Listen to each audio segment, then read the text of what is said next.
Tax का इतिहास और कॉरपोरेशंस की शक्ति। मेरे अमीर डैडी ने खेल को चतुराई से खेला था और उन्होंने ये कॉरपोरेशंस के जरिए किया था, जो अमीरों का सबसे बड़ा रहस्य है।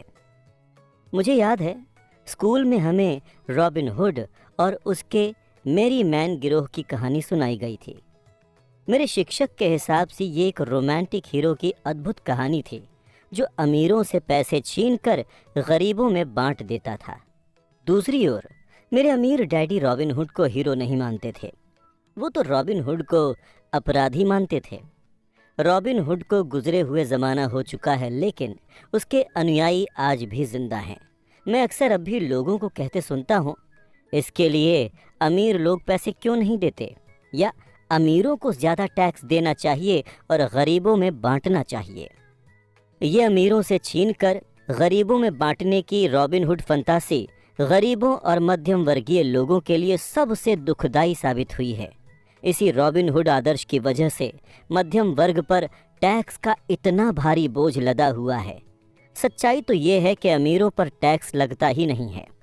गरीबों के कल्याण के लिए पैसे तो मध्यम वर्ग देता है, ख़ास तौर पर उच्च आय वाला मध्यम वर्ग। टैक्स के बारे में पूरी तरह से समझने के लिए हमें इसकी ऐतिहासिक पृष्ठभूमि पर नज़र डालने की ज़रूरत है। हालांकि मेरे उच्च शिक्षित डैडी शिक्षा के इतिहास के विशेषज्ञ थे, लेकिन मेरे अमीर डैडी खुद को टैक्स के इतिहास का विशेषज्ञ मानते थे। अमीर डैडी ने माइक और मुझे बताया कि इंग्लैंड या अमेरिका में पहले कोई टैक्स नहीं लगता था। कभी कभार युद्ध का खर्च निकालने के लिए अस्थायी टैक्स लगा दिया जाता था। राजा या राष्ट्रपति बस ऐलान कर देता था और हर एक को अपना हिस्सा देने के लिए प्रेरित करता था। ब्रिटेन में सन 1799 से सन 1816 तक नेपोलियन के खिलाफ युद्ध में टैक्स लगाया गया था। अमेरिका में सन 1861 से सन 1865 तक हुए गृहयुद्ध के खर्च को जुटाने के लिए टैक्स लगाया गया था। सन 1874 में इंग्लैंड ने अपने नागरिकों पर स्थायी इनकम टैक्स लगा दिया। सन 1913 में अमेरिकी संविधान के 16वें संशोधन की मंजूरी के साथ ही इनकम टैक्स अमेरिका में भी स्थायी हो गया। एक ज़माने में अमेरिकी टैक्स विरोधी थे। चाय पर बहुत ज़्यादा टैक्स लगने की वजह से ही बॉस्टन हार्बर की मशहूर टी पार्टी वाली घटना हुई, जिसने क्रांतिकारी युद्ध को चिंगारी दी। नियमित इनकम टैक्स का विचार जनता के गले उतारने में इंग्लैंड और अमेरिका दोनों को ही लगभग 50 साल का समय लग गया। उन ऐतिहासिक तारीखों से हमें ये पता नहीं चलता कि ये दोनों टैक्स शुरुआत में सिर्फ अमीरों पर लगाए गए थे। अमीर डैडी चाहते थे कि माइक और मैं ये बात कभी ना भूलें। उन्होंने समझाया कि टैक्स का विचार इसलिए लोकप्रिय हुआ और बहुसंख्यक लोगों ने उसे सिर्फ इसलिए स्वीकार किया क्योंकि गरीबों और मध्यम वर्गीय लोगों को ये बताया गया कि टैक्स सिर्फ अमीरों को सज़ा देने के लिए लगाए जा रहे हैं। इसी कारण जनता ने कानून के समर्थन में वोट दिया और ये संवैधानिक रूप से कानून बन गया। हालांकि इसका इरादा अमीरों को सज़ा देना था, लेकिन अंततः ये उन्हीं लोगों के लिए सज़ा बन गया जिन्होंने इसके समर्थन में वोट दिया था, गरीब और मध्यम वर्ग। एक बार जब सरकार ने पैसे का स्वाद चख लिया तो इसकी भूख बढ़ती गई। अमीर डैडी ने कहा, तुम्हारे डैडी और मैं पूरी तरह विरोध में हैं। वो सरकारी अफसर हैं और मैं पूंजीपति हूँ। हमें विपरीत व्यवहार के कारण पैसे मिलते हैं और हमारी सफलता को तौलने के तराजू भी अलग अलग हैं। उन्हें पैसे खर्च करने और लोगों को नौकरी देने के लिए पैसे मिलते हैं। वो जितना ज़्यादा खर्च करते हैं और जितने ज़्यादा लोगों को नौकरी देते हैं, उनका संगठन उतना ही ज़्यादा बड़ा बनता है। सरकार में बड़े संगठन को सम्मान दिया जाता है। दूसरी ओर अपनी कंपनी में मैं जितने कम लोगों को नियुक्त करता हूं और जितने कम पैसे खर्च करता हूं, मेरे निवेशक मेरा उतना ही ज़्यादा सम्मान करते हैं। इसीलिए मैं सरकारी लोगों को पसंद नहीं करता। प्रायः उनके लक्ष्य कारोबारी लोगों से भिन्न होते हैं। जब सरकार में कर्मचारियों की संख्या बढ़ती है तो उन्हें तनख्वाह देने के लिए पहले से ज़्यादा टैक्स डॉलर्स की ज़रूरत होती है। मेरे शिक्षित डैडी सचमुच मानते थे कि सरकार को लोगों की मदद करनी चाहिए। उन्हें जॉन एफ कैनेडी बहुत पसंद थे, ख़ास तौर पर पीस कॉप का विचार। वो इस विचार को इतना ज़्यादा पसंद करते थे कि वो और मेरी माँ दोनों ही पीस कॉप के लिए काम करते थे तथा मलेशिया, थाईलैंड और फिलीपींस जाने वाले स्वयं सेवकों को प्रशिक्षित करते थे। वो हमेशा अतिरिक्त अनुदानों और बजट बढ़वाने की कोशिश करते थे ताकि वो अधिक लोगों को नियुक्त कर सकें, शिक्षा विभाग की नौकरी में भी और पीस कॉप में भी। जब मैं 10 साल का था तभी से अमीर डैडी मुझसे कहते आ रहे थे कि सरकारी कर्मचारी आलसी चोरों का गिरोह है। लगभग तभी से मेरे गरीब डैडी मुझसे कहते आ रहे थे कि अमीर लोग लालची और बदमाश होते हैं जिन्हें सरकार को ज़्यादा पैसा देना चाहिए। दोनों ही विचारों के पक्ष में उपयुक्त तर्क दिए जा सकते थे। मेरे लिए ये बहुत मुश्किल था कि शहर के बहुत बड़े पूंजीपति के लिए काम करने के बाद एक ऐसे पिता के पास लौटूं जो एक शीर्ष सरकारी अफसर थे। ये तय करना आसान नहीं था कि किस डैडी की बात पर यकीन किया जाए। लेकिन जब आप टैक्स के इतिहास का अध्ययन करते हैं तो एक दिलचस्प पहलू सामने आता है। जैसा मैंने कहा था, टैक्स सिर्फ इसलिए लागू हो पाए क्योंकि जनता अर्थशास्त्र के रॉबिन हुड सिद्धांत में यकीन करती थी। अमीरों से छीनो और बाकी सब में बांट दो।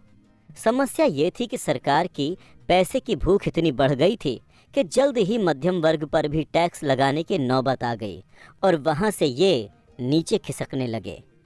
दूसरी तरफ अमीरों ने इसे एक अवसर के रूप में देखा क्योंकि वो उन्हीं नियमों के हिसाब से नहीं खेलते हैं जिनसे जनता खेलती है। अमीर लोग कॉरपोरेशंस के बारे में जानते थे जो समुद्री जहाज़ों के दिनों में लोकप्रिय थे। अमीर लोग हर समुद्री यात्रा में संपत्ति के अपने जोखिम को सीमित करने के लिए कॉरपोरेशंस का उपयोग करते थे। हर समुद्री यात्रा के लिए अमीर लोग अपना पैसा एक कॉरपोरेशन में डाल देते थे। फिर कॉरपोरेशन खजाने की तलाश में नए संसार की यात्रा करने के लिए जहाज़ियों को नियुक्त करते थे। अगर जहाज़ डूब जाता था तो जहाज़ियों की जान चली जाती थी, लेकिन अमीरों को सिर्फ उतने ही पैसे का नुकसान होता था जितना उन्होंने उस खास समुद्री यात्रा में निवेश किया था। अब ये रेखा चित्र दर्शाता है कि कॉरपोरेट तंत्र किस प्रकार आपके व्यक्तिगत इनकम स्टेटमेंट और बैलेंस शीट के बाहर रहता है। कानूनी कॉरपोरेट तंत्र के ज्ञान की बदौलत अमीर लोग दरअसल गरीबों व मध्य वर्ग से बहुत अधिक लाभप्रद स्थिति में रहते हैं। चूँकि मुझे 2 डैडियों, एक समाजवादी और दूसरे पूंजीपति ने शिक्षा दी थी, इसलिए मुझे जल्द ही यह एहसास होने लगा कि पूंजीपति के दर्शन में ज़्यादा आर्थिक समझदारी नज़र आती है। मुझे ऐसा लगा कि वित्तीय शिक्षा की कमी के चलते समाजवादी अंततः खुद को ही सज़ा देते हैं। चाहे अमीरों से छीन लो के नारे लगाने वाली भीड़ कितने भी जतन कर ले, अमीर लोग हमेशा उसे हराने का कोई ना कोई तरीका खोज लेते थे। इसी कारण मध्यम वर्ग पर टैक्स लगे। अमीर लोगों ने बुद्धिजीवियों से ज़्यादा चतुराई सिर्फ इसलिए दिखाई क्योंकि वो पैसे की शक्ति को समझते थे, एक ऐसा विषय जो स्कूलों में नहीं पढ़ाया जाता। अमीर लोगों ने बुद्धिजीवी वर्ग को किस तरह हराया? अमीरों से छीन लो। टैक्स जब एक बार पारित हो गया तो सरकारी तिजोरी में पैसा आने लगा। शुरुआत में लोग इस बात से खुश हुए और पैसा सरकारी कर्मचारियों के पास ये नौकरी और पेंशन के रूप में गया। अमीरों के पास ये उनकी फैक्ट्रियों के जरिए मिले सरकारी अनुबंधों से आया। सरकार के पास ढेर सारे पैसे थे, लेकिन समस्या उसके वित्तीय प्रबंधन की थी। हर सरकारी विभाग का लक्ष्य होता है कि उसे जो पैसा आवंटित किया गया है वो बचना नहीं चाहिए, बल्कि पूरा खर्च होना चाहिए। अगर आप अपनी आवंटित राशि खर्च नहीं कर पाते हैं तो अगले बजट में इसके कम होने का जोखिम रहता है। ऐसा होने पर आपको निश्चित रूप से कार्यकुशल नहीं माना जाता। दूसरी ओर पैसे बचाने के लिए कारोबारी लोगों को पुरस्कृत किया जाता है और उनकी कार्यकुशलता की प्रशंसा की जाती है। जब बढ़ते सरकारी खर्च का ये चक्र जारी रहा तो पैसे की मांग बढ़ गई और अमीरों पर टैक्स लगाओ के विचार को थोड़ा बदला गया और इसमें कम अमीर लोगों को भी शामिल कर लिया गया। एक वक्त ऐसा आया जब इसमें वही लोग शामिल हो गए जिन्होंने इसके समर्थन में वोट दिया था, यानी गरीब और मध्यम वर्ग। सच्चे पूंजीपतियों ने इससे बचने का तरीका खोजने के लिए अपने वित्तीय ज्ञान का उपयोग किया। वो कॉरपोरेशन की शरण में गए। जिन लोगों ने कभी कोई कॉरपोरेशन नहीं बनाया उन्हें ये पता ही नहीं होता कि दरअसल कॉरपोरेशन जैसी कोई चीज़ नहीं होती। कॉरपोरेशन सिर्फ एक फाइल फोल्डर है जिसमें कुछ कानूनी दस्तावेज रहते हैं जो किसी वकील के ऑफिस में रखा रहता है और राज्य सरकार की किसी एजेंसी में पंजीकृत होता है। ये कोई बड़ी इमारत, फैक्ट्री या लोगों का समूह नहीं होता। कॉरपोरेशन सिर्फ एक कानूनी दस्तावेज होता है जो बिना आत्मा वाला एक कानूनी शरीर बनाता है। इसका उपयोग करने से अमीरों की दौलत एक बार फिर सुरक्षित हो गई। कॉरपोरेशन इसलिए लोकप्रिय हुआ क्योंकि कॉरपोरेशन की इनकम टैक्स दर व्यक्तिगत इनकम टैक्स दरों से कम होती है। इसके अलावा कॉरपोरेशन को टैक्स चुकाने से पहले कुछ खर्च करने की अनुमति होती है। अमीरों और गरीबों के बीच की ये लड़ाई सदियों से चली आ रही है। जब भी और जहाँ भी कानून बनाए जाते हैं ये युद्ध लड़ा जाता है और ये अनंत काल तक चलेगा। समस्या ये है कि इसमें जो लोग हारते हैं वो अज्ञानी होते हैं। वो जो हर दिन सुबह उठते हैं, नौकरी में मेहनत करने चले जाते हैं और टैक्स चुकाते हैं। अगर वो बस इतना समझ लें कि अमीर लोग किस तरह खेलते हैं तो वो भी इसे उसी तरह खेल सकते हैं। फिर वो भी पैसे की तंगी से आज़ाद होकर वित्तीय स्वतंत्रता की राह पर चल सकते हैं। इसीलिए मैं हर बार सिहर जाता हूँ जब भी मैं किसी अभिभावक को अपने बच्चे को ये सलाह देते हुए सुनता हूँ कि स्कूल जाओ ताकि सुरक्षित नौकरी मिल सके। जिस व्यक्ति के पास पैसे की समझ या वित्तीय शिक्षा नहीं है वो किसी सूरत में नहीं बच सकता, चाहे उसकी नौकरी कितनी भी सुरक्षित क्यों ना हो। आज अमेरिका का आम कर्मचारी सिर्फ अपने टैक्स चुकाने के लिए सरकार की खातिर 5-6 महीने काम करता है। मेरी राय में ये बहुत लंबा समय है। आप जितनी ज़्यादा मेहनत करते हैं आपको सरकार को उतना ही ज़्यादा टैक्स देना पड़ता है। इसलिए मैं मानता हूँ कि अमीरों से छीन लो का विचार उन्हीं लोगों पर भारी पड़ गया जिन्होंने इसके समर्थन में वोट किया था। जब भी लोग अमीरों को सज़ा देने की कोशिश करते हैं तो अमीर चुपचाप उसे सहन नहीं करते हैं, वो पलट कर वार करते हैं। उनके पास पैसा, शक्ति और संकल्प होता है जिसके दम पर वो परिस्थितियों को बदल सकते हैं। वो बस चुपचाप बैठकर स्वेच्छा से ज़्यादा टैक्स नहीं चुकाते हैं। इसके बजाय वो अपने टैक्स के बोझ को न्यूनतम करने के तरीके तलाशते हैं। इसके लिए वो चतुर वकीलों और अकाउंटेंट्स को नियुक्त करते हैं। इसके लिए वो राजनेताओं को राज़ी करते हैं कि वो या तो कानून बदलें या फिर कानूनी छिद्र छोड़ें। परिस्थितियां बदलने के लिए वो अपने संसाधनों का उपयोग करते हैं। अमेरिका के टैक्स कानून में टैक्स बचाने के कई रास्ते हैं। इनमें से ज़्यादातर रास्ते हर व्यक्ति के लिए खुले हैं, लेकिन उन्हें खोजते सिर्फ अमीर लोग ही हैं क्योंकि वो अपने खुद के काम पर ध्यान केंद्रित कर रहे हैं। मिसाल के तौर पर 1031 का मतलब है इंटरनल रेवेन्यू कोड का अनुच्छेद 1031। इसमें बेचने वाले को किसी मकान या ज़मीन बेचने से हुए मुनाफे पर टैक्स नहीं देना पड़ता अगर वो उससे महंगा मकान या ज़मीन खरीद ले। रियल एस्टेट एक ऐसी पूंजी निवेश है जो टैक्स के क्षेत्र में बहुत लाभकारी है। जब तक आप पुरानी रियल एस्टेट बेचकर ज़्यादा महंगी रियल एस्टेट खरीदते रहेंगे तब तक आपको मुनाफे पर टैक्स नहीं देना पड़ता। जो लोग कानून के तहत दी जाने वाली इन टैक्स बचतों का लाभ नहीं लेते हैं वो अपनी संपत्ति वाले कॉलम को बनाने का बहुत बड़ा मौका गंवा देते हैं। गरीब और मध्यम वर्गीय लोगों के पास उतने संसाधन नहीं होते हैं। वो हाथ पर हाथ धरे बैठे रहते हैं और अपनी बाह में सरकारी सुइयों को लगने देते हैं तथा रक्तदान चलने देते हैं। आज मैं ज़्यादा टैक्स चुकाने वाले या कम छूट लेने वाले लोगों की संख्या देखकर लगातार सदमे में रहता हूँ, जिसका कारण सिर्फ ये है कि वो सरकार से डरते हैं।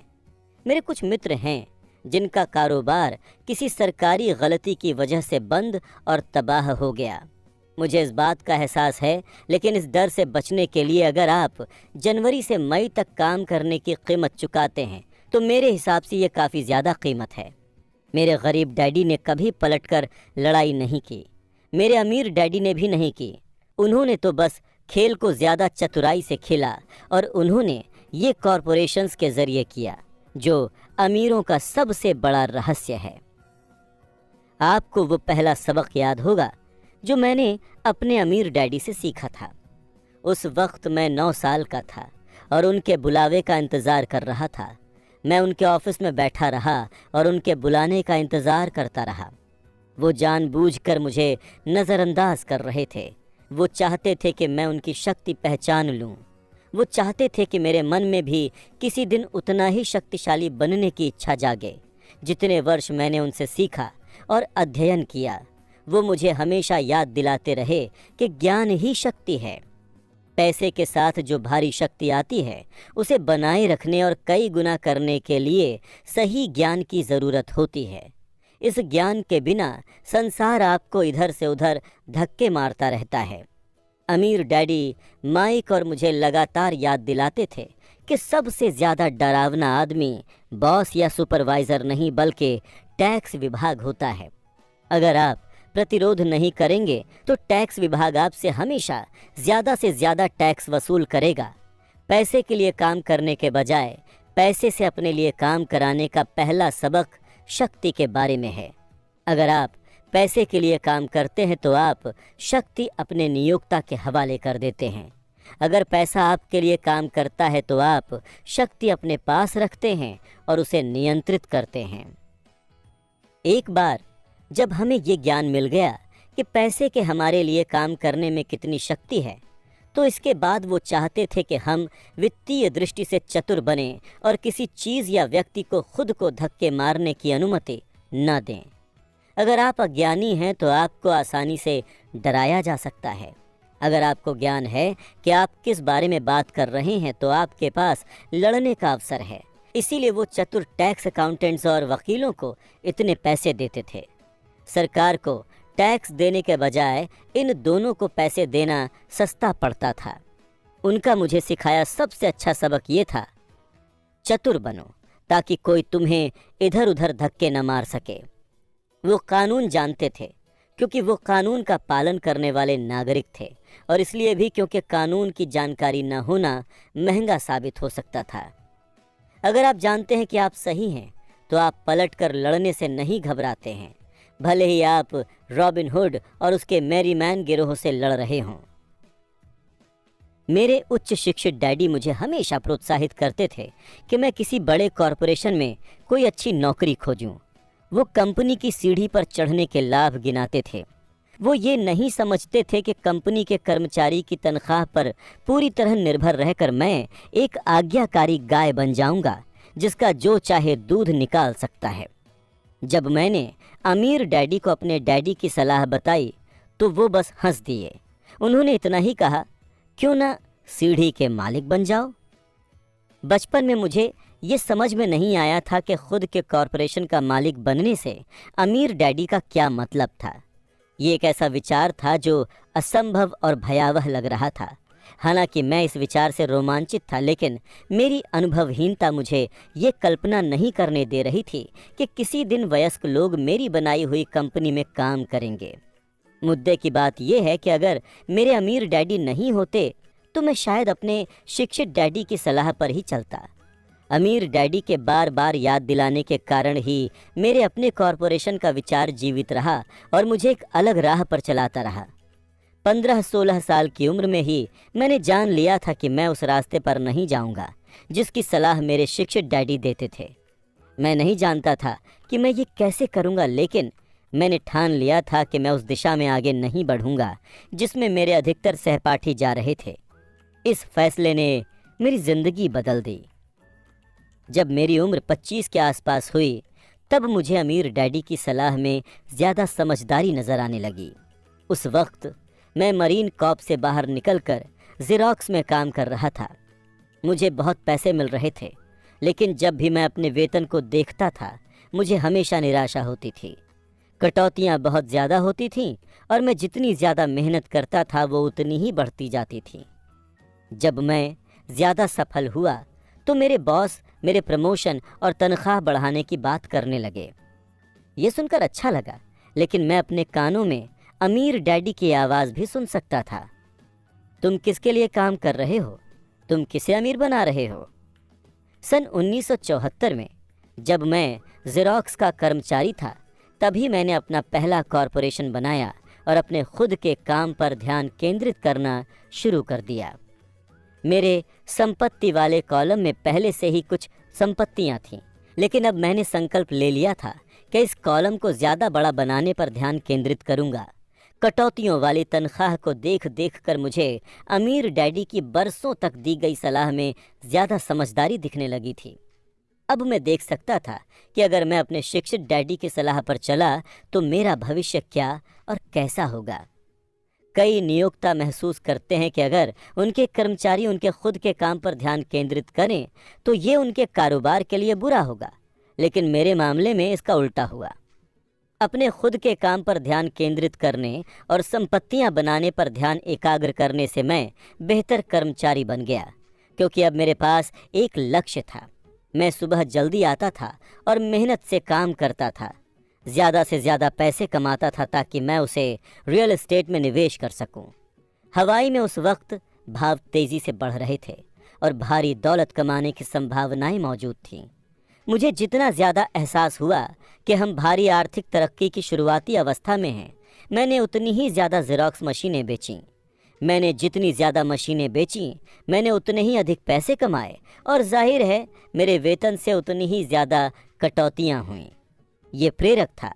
कर्मचारी होने के जाल से बाहर निकलने के लिए मैं इतनी बुरी तरह बेताब था कि मैंने और ज़्यादा मेहनत की ताकि मैं अधिक निवेश कर सकूं।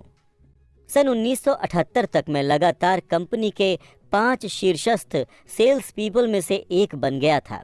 मैं चूहा दौड़ से बाहर निकलने के लिए बुरी तरह से बेताब था।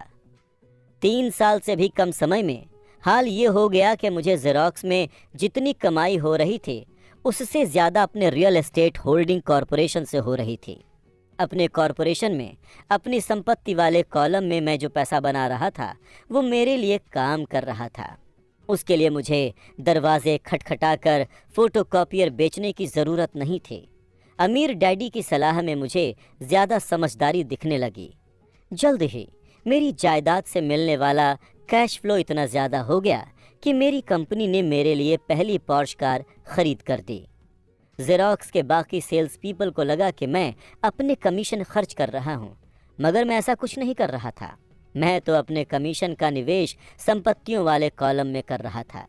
मेरा पैसा और ज़्यादा पैसा कमाने के लिए कड़ी मेहनत कर रहा था।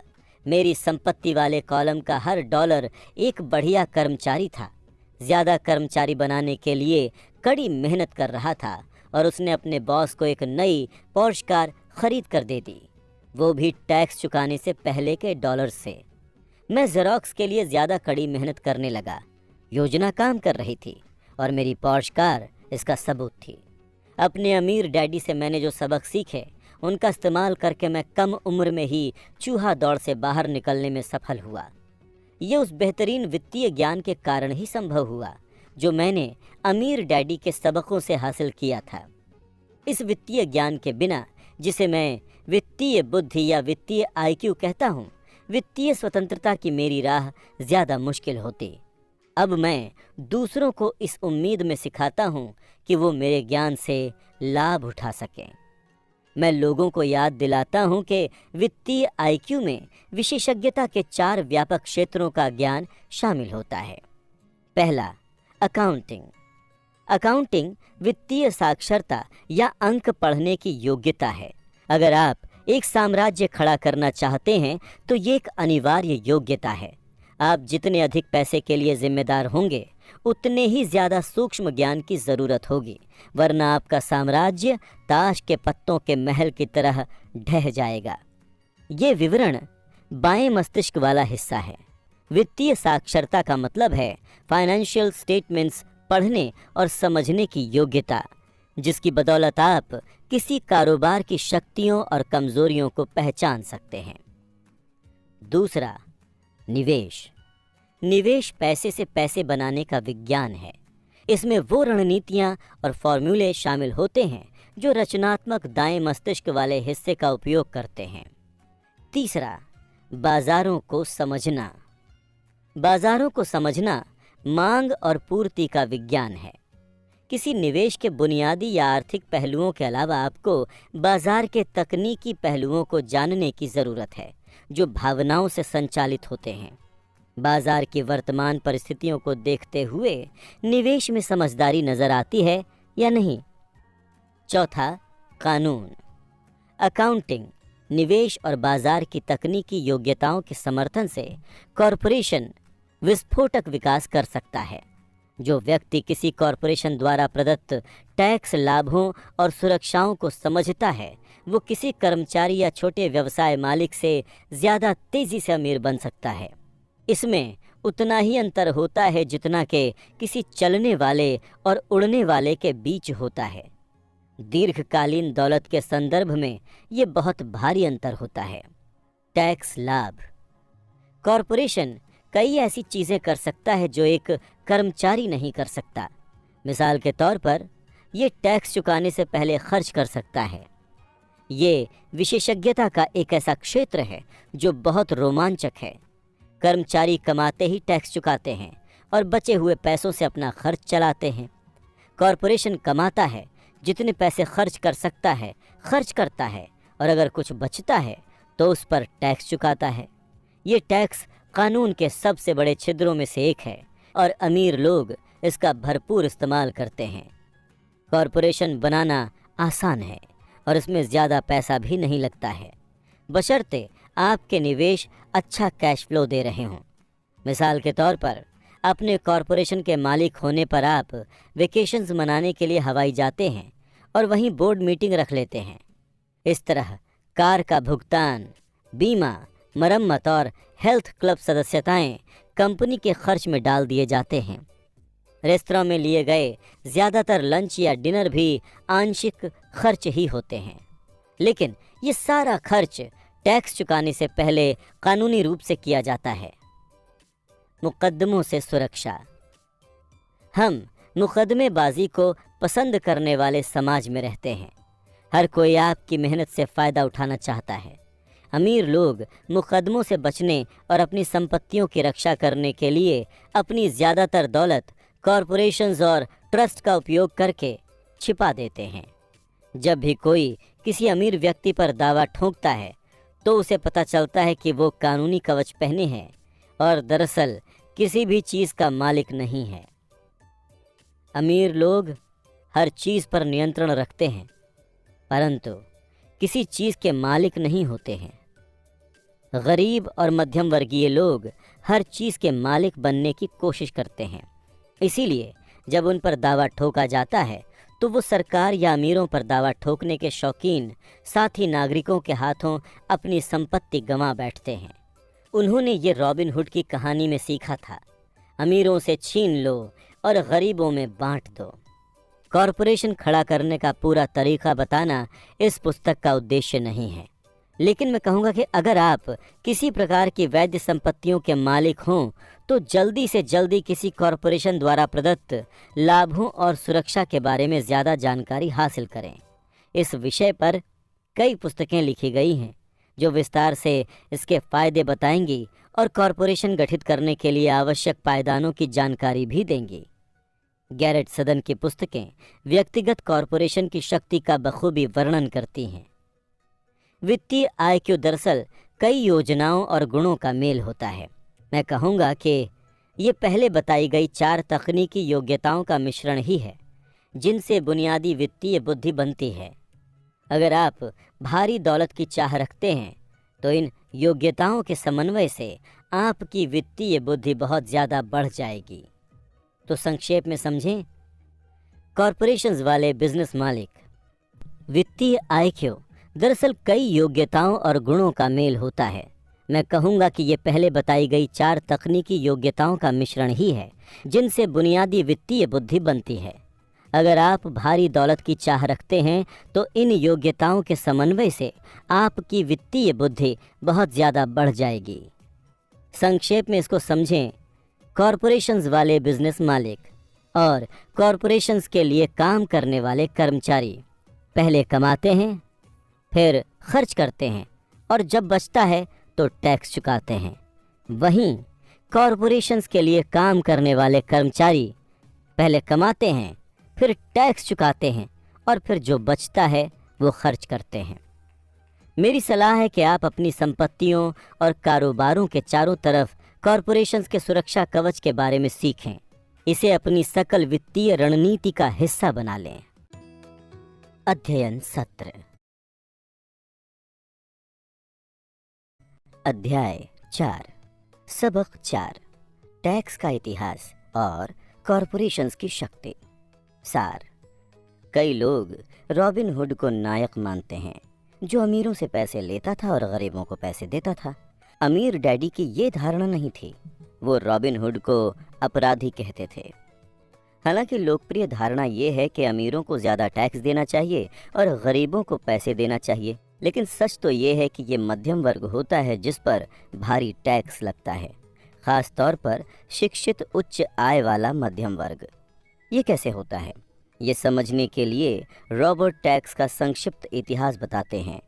इंग्लैंड और अमेरिका में मूलतः कोई टैक्स नहीं था, केवल युद्ध जैसी चीज़ों के लिए कभी कभार अस्थायी टैक्स वसूल किया जाता था। सन 1874 में इंग्लैंड ने अपने नागरिकों पर स्थायी इनकम टैक्स लगा दिया। अमेरिका में वो भूमि जहां चाय पर टैक्स की वजह से बोस्टन टी पार्टी प्रतिरोध हुआ था और क्रांतिकारी युद्ध को चिंगारी मिली थी, वहां सन 1913 में 16वें संशोधन की बदौलत इनकम टैक्स स्थायी बन गया। बहुसंख्यक लोग इन आदेशों के पक्ष में इसलिए थे क्योंकि टैक्स शुरू में केवल अमीरों के खिलाफ लगाए गए थे, लेकिन फिर हालात बदल गए। हालांकि इनकम टैक्स का उद्देश्य अमीरों को दंड देना था, लेकिन अंततः ये उन्हीं लोगों को दंडित करने लगा जिन्होंने इसकी पैरवी की थी, गरीब और मध्यम वर्ग। अमीर डैडी ने समझाया कि वो और गरीब डैडी विपरीत ध्रुवों की तरह थे। गरीब डैडी सरकारी कर्मचारी थे और अगर वो अपने आवंटन को खर्च करते थे और लोगों को नियुक्त करके अपने संगठन को ज़्यादा बड़ा बनाते थे तो उन्हें पुरस्कार दिया जाता था। लेकिन अमीर डैडी जितने कम लोगों को नौकरी पर रखते थे और जितना कम खर्च करते थे, उनके निवेशक उनका उतना ही ज़्यादा सम्मान करते थे। और जब सरकार फैलती है तो इसके समर्थन के लिए आवश्यक टैक्स डॉलरों की राशि भी बढ़ जाती है। गरीब डैडी को सचमुच ये विश्वास था कि सरकार को लोगों की मदद करनी चाहिए। उन्होंने और रॉबर्ट की मां ने पीस कॉर्प में काम करते हुए मलेशिया, थाईलैंड और फिलीपींस जाने वाले स्वयंसेवकों को प्रशिक्षित किया था। ज़्यादा लोगों को नियुक्त करने के लिए वो हमेशा ज़्यादा अनुदान और बजट की मांग करते रहते थे।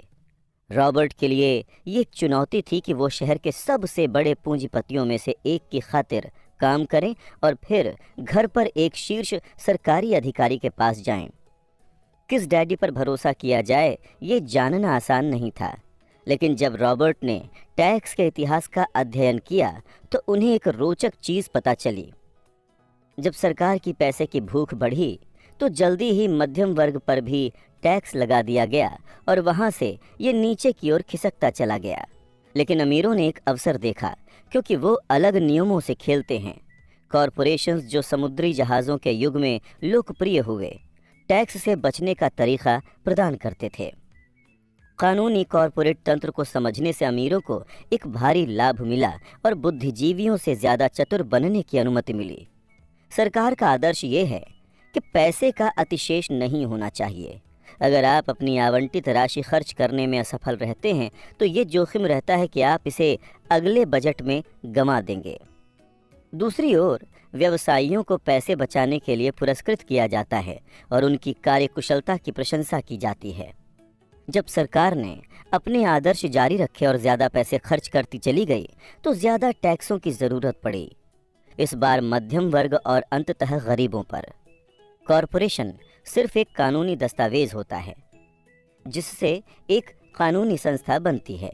ये दरअसल कोई चीज़ नहीं होती, ये कोई फैक्ट्री या लोगों का समूह नहीं होता। लेकिन कॉरपोरेशन की इनकम टैक्स दर व्यक्तिगत इनकम टैक्स दर से कम होती है। इसके अलावा कॉरपोरेशन को टैक्स चुकाने से पहले कुछ खर्च करने की अनुमति होती है। जो लोग उठकर अपनी नौकरी के लिए ऑफिस जाते हैं और टैक्स चुकाते हैं, अगर वो समझ सकें कि अमीर लोग खेल को कैसे खेलते हैं तो वो भी ऐसा ही कर सकते हैं। समस्या ये है कि आप किसी नौकरी में जितनी ज़्यादा मेहनत से काम करते हैं, आपको सरकार को उतना ही ज़्यादा टैक्स देना होगा। टैक्स अंततः उन्हीं लोगों को दंडित करते हैं जिन्होंने उनके पक्ष में पैरवी की थी। अमीरों को दंडित करने के प्रयास शायद ही कभी काम करते हों, क्योंकि अमीर लोग अपने टैक्स के बोझ को न्यूनतम करने के तरीके खोज लेते हैं। ऐसा ही एक तरीका है इंटरनल रेवेन्यू कोड का अनुच्छेद 1031। इसमें बेचने वाले को किसी मकान या ज़मीन बेचने से हुए मुनाफे पर टैक्स नहीं देना पड़ता, अगर वो उससे महंगा मकान या ज़मीन खरीद ले तो। जब तक आप पुरानी रियल एस्टेट बेचकर ज़्यादा महंगी रियल एस्टेट खरीदते रहे, तब तक आपको मुनाफे पर टैक्स नहीं देना पड़ता। जो लोग कानून द्वारा दी जाने वाली इन टैक्स बचतों का लाभ नहीं उठाते, वो अपनी संपत्ति वाले कॉलम को मजबूत करने का बहुत बड़ा मौका गंवा रहे हैं। जब अमीर डैडी रॉबर्ट को मार्गदर्शन दे रहे थे तो उन वर्षों में वो उन्हें ये सिखाने की कोशिश कर रहे थे कि ज्ञान ही शक्ति है और पैसे के साथ वो भारी शक्ति आती है जिसे बनाए रखने और कई गुना करने के लिए सही ज्ञान की ज़रूरत होती है। इस ज्ञान के बिना संसार आपको चारों ओर छकाता रहता है। टैक्स अधिकारी वो दबंग व्यक्ति होता है जो हमेशा ज़्यादा ले लेगा, बशर्ते आप उसे लेने दें। अपने पैसे से अपनी खातिर काम कराकर उसे ऐसा ना करने दें। चतुर टैक्स परामर्शदाता और वकीलों की फीस चुकाने से फ़ायदा होता है, क्योंकि ये सरकार को टैक्स देने से ज़्यादा सस्ता पड़ता है। कानून न जानना महंगा पड़ता है। लगभग 25 साल के आसपास जब वो मरीन कॉर्प से बाहर निकले और ज़ेरॉक्स के लिए काम कर रहे थे, तब रॉबर्ट निराश हुए कि उनके वेतन से कितना ज़्यादा टैक्स कट जाता है।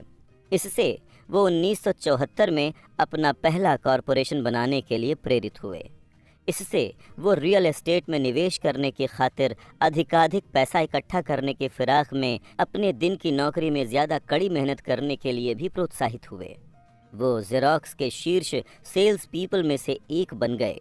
3 साल से भी कम समय में वो अपने रियल एस्टेट होल्डिंग कॉरपोरेशन से इतना कमा रहे थे जितना ज़ेरॉक्स में काम करके नहीं कमा रहे थे। उनकी कंपनी ने उनके लिए उनकी पहली पोर्श कार खरीदी, जो इस बात का प्रमाण थी कि योजना काम कर रही थी। उन्होंने अमीर डैडी से जो सबक सीखे थे, उनकी बदौलत वो कम उम्र में ही उस चूहा दौड़ से बाहर निकलने में कामयाब हुए और वो यही करने में दूसरों की भी मदद करना चाहते हैं। फाइनेंशियल आईक्यू या वित्तीय बुद्धि से ही ये संभव होता है। ये 4 चीज़ों से बनती है: अकाउंटिंग, वित्तीय साक्षरता या संख्याओं को पढ़ने की योग्यता, और किसी व्यवसाय की शक्तियों तथा कमजोरियों का आकलन करने की योग्यता। निवेश, पैसे से पैसा बनाने का विज्ञान और रणनीतियाँ। बाजारों को समझना, मांग और पूर्ति का विज्ञान तथा बाजार की परिस्थितियाँ। और कानून, टैक्स लाभ तथा सुरक्षाएं। दीर्घकालीन दौलत के संदर्भ में इन कानूनी लाभों को समझना अनिवार्य है। मिसाल के तौर पर कॉरपोरेशन टैक्स चुकाने से पहले कुछ खर्च कर सकता है, जबकि कर्मचारी पर पहले टैक्स लगता है और फिर ये बचे हुए पैसों से खर्च करता है। कॉरपोरेशन के लिए हवाई में बोर्ड मीटिंग, कार का भुगतान और बीमा तथा हेल्थ क्लब सदस्यताएं टैक्स से पहले के खर्चों में शामिल हो सकती हैं। कॉरपोरेशन मुकदमों से भी कानूनी सुरक्षा प्रदान करते हैं। जब कोई किसी दौलतमंद व्यक्ति पर दावा ठोकता है तो उन्हें अक्सर कानूनी संरक्षण की कई परतें मिलती हैं और अक्सर ये पता चलता है कि वो दौलतमंद व्यक्ति दरअसल किसी चीज़ का स्वामी नहीं है। वो हर चीज़ को नियंत्रित करते हैं लेकिन किसी चीज़ के स्वामी नहीं होते। जो लोग वैध संपत्तियों के स्वामी हैं, रॉबर्ट उनसे कॉरपोरेशन के लाभों तथा सुरक्षाओं के बारे में ज़्यादा पता लगाने का आग्रह करते हैं। गैरेट सटन की पुस्तकें सहायता कर सकती हैं। सारांश में, कॉरपोरेशन वाले बिजनेस मालिक पहला कमाते हैं, दूसरा खर्च करते हैं, फिर टैक्स चुकाते हैं। वो कर्मचारी जो कॉरपोरेशन के लिए काम करते हैं पहले कमाते हैं, फिर टैक्स चुकाते हैं और फिर खर्च करते हैं। बाएं गोलार्ध का पल। अकाउंटिंग वित्तीय साक्षरता या संख्याएं पढ़ने की योग्यता है। ये एक अत्यंत महत्वपूर्ण योग्यता है। अगर आप एक साम्राज्य बनाना चाहते हैं, आप जितने ज़्यादा पैसों के लिए जिम्मेदार होते हैं उतनी ही ज़्यादा सटीकता की आवश्यकता होती है, वरना मकान भरभरा कर गिर जाता है। दाएं गोलार्ध का पल। निवेश पैसा पैसे को बनाता है का विज्ञान है। इसमें रणनीतियों और फॉर्मूलों की ज़रूरत होती है जो मस्तिष्क के सृजनात्मक हिस्से का इस्तेमाल करते हैं। अवचेतन पल। बाजारों को समझना मांग और पूर्ति का विज्ञान है। आपको किसी निवेश के फंडामेंटल या आर्थिक पहलुओं के अलावा बाजार के तकनीकी पहलुओं को जानने की ज़रूरत है जो भावना से संचालित होते हैं। रॉबर्ट क्या कह रहे थे? अब सोच विचार करने का समय है। खुद से पूछें, रॉबर्ट इस उद्धरण में क्या कह रहे हैं और वो ऐसा क्यों कहते हैं। इस खंड में आपको रॉबर्ट के साथ सहमत या असहमत होने की ज़रूरत नहीं है। लक्ष्य तो ये समझना है कि रॉबर्ट क्या कह रहे हैं। याद रखें, ये पाठ्यक्रम सहयोगी और समर्थक बनने के लिए तैयार किया गया है। दो दिमाग एक से बेहतर होते हैं। अगर आप रॉबर्ट की कही बात को नहीं समझ पाते हैं तो संकोच ना करें, समझने में मदद मांगें। हर उद्धरण पर बातचीत करने का समय निकालें जब तक कि आप इसे समझ ना लें। मेरे अमीर डैडी ने खेल को चतुराई से खेला और उन्होंने इसे कॉरपोरेशनों के जरिए खेला। अमीरों का सबसे बड़ा रहस्य। वास्तविकता यह है कि अमीर लोगों पर टैक्स नहीं लगता है। ये तो मध्यम वर्ग है जो गरीबों के लिए भुगतान करता है, खास तौर पर शिक्षित उच्च आय वाला मध्यम वर्ग। हर बार जब लोग अमीरों को दंडित करने की कोशिश करते हैं तो अमीर चुपचाप नहीं मान जाते, वो प्रतिक्रिया करते हैं। उनके पास परिस्थितियों को बदलने के लिए पैसा, शक्ति और इरादा होता है। वो वहाँ पर चुपचाप बैठकर स्वेच्छा से ज़्यादा टैक्स का भुगतान नहीं करते हैं। अगर आप पैसे के लिए काम करते हैं तो आप शक्ति अपने नियोक्ता के हाथ में सौंप देते हैं। अगर पैसा आपके लिए काम करता है तो आप शक्ति रखते हैं और इसे नियंत्रित करते हैं। जो व्यक्ति किसी कॉरपोरेशन द्वारा प्रदत्त टैक्स लाभों तथा सुरक्षाओं को समझता है, वो उस व्यक्ति से बहुत ज़्यादा तेज़ी से अमीर बन सकता है जो एक कर्मचारी है या छोटे व्यवसाय का अकेला मालिक है। ये पैदल चलने और उड़ने जैसा फ़र्क होता है। कर्मचारी कमाते हैं, टैक्स देते हैं और फिर बचे हुए पैसे पर जीवन यापन करने की कोशिश करते हैं। कॉरपोरेशन कमाता है, हर चीज़ खर्च करता है जो ये कर सकता है और फिर जो बचता है उस पर टैक्स देता है। ये उन सबसे बड़े टैक्स छिद्रों में से एक है जिसका उपयोग अमीर लोग करते हैं। अतिरिक्त प्रश्न। अब इस अध्याय में रॉबर्ट की कही बातों की समझ के साथ इसमें बताई गई कहानियों को खुद पर और अपने जीवन पर लागू करने का समय है। खुद से प्रश्न पूछें और अपने अध्ययन साझेदार के साथ उन पर विचार विमर्श करें। खुद के साथ और अपने साझेदार के साथ ईमानदार बने। खुद के साथ और अपने साझेदार के साथ ईमानदार बने। आप जो जवाब दे रहे हैं, अगर उनमें से कुछ आपको पसंद नहीं आते हैं तो खुद से पूछें कि क्या आप बदलने के लिए तैयार हैं। अपने विचारों तथा मानसिकता को बदलने की चुनौती को स्वीकार करें। प्रश्न नंबर 1। क्या आप रॉबिन हुड के बारे में अमीर डैडी के आकलन से सहमत हैं कि वो एक अपराधी था? क्यों या क्यों नहीं? प्रश्न नंबर 2, क्या टैक्स ने सरकारी व्यय के साथ एक ज्यादा बड़ी समस्या उत्पन्न कर दी है? प्रश्न नंबर 3, क्या आप सोचते हैं कि मध्यम वर्ग के सदस्यों और गरीब लोगों को इस बात का एहसास है कि टैक्स का बोझ उनके कंधों पर पड़ गया है? इसके आप क्या प्रभाव देखते हैं? प्रश्न नंबर 4, आपके विश्वास पूंजीवाद के झंडे तले आते हैं या समाजवाद के? सोचने के प्रत्येक तरीके के लाभ और हानियां क्या हैं? प्रश्न नंबर 5, क्या टैक्स चुकाने से बचने के लिए अमीर कॉरपोरेशनों के लाभ का इस्तेमाल करके सही काम करते हैं? क्या आप सोचते हैं कि अगर ज़्यादा लोग इस सिस्टम को बेहतर समझ लें तो वो भी ऐसा ही कर सकते हैं? प्रश्न नंबर 6, वो विशिष्ट तरीक़े कौन से हैं जिनसे आप अपनी संपत्तियों के लिए कॉरपोरेशन का इस्तेमाल करके लाभान्वित हो सकते हैं? शब्दावली की परिभाषाएं। 1031 इंटरनेशनल रेवेन्यू कोड के खंड 1031 का लोकप्रिय रूप, जो ये अनुमति देता है कि कोई व्यक्ति किसी ज़मीन या मकान बेचने से हुए मुनाफे पर टैक्स चुकाने में विलंब कर सकता है अगर ये इसके बदले में ज़्यादा महंगी ज़मीन या मकान खरीद ले। कॉरपोरेशन केवल एक कानूनी दस्तावेज जो बिना आत्मा के एक कानूनी शरीर बनाता है। ये कोई बड़ी इमारत या फैक्ट्री या लोगों का समूह नहीं होता। इसका इस्तेमाल करने से अमीर की दौलत सुरक्षित रहती है। वित्तीय आईक्यू, वित्तीय बुद्धि जो वित्तीय शिक्षा के फलस्वरूप आती है। उच्च वित्तीय आईक्यू वाले लोग अमीर बनने के लिए दूसरे लोगों के पैसों का इस्तेमाल करना सीखते हैं। वित्तीय साक्षरता, फाइनेंशियल स्टेटमेंट पढ़ने और समझने की योग्यता, जिनसे आपको किसी व्यवसाय की शक्तियों और कमजोरियों को समझने की अनुमति मिलती है।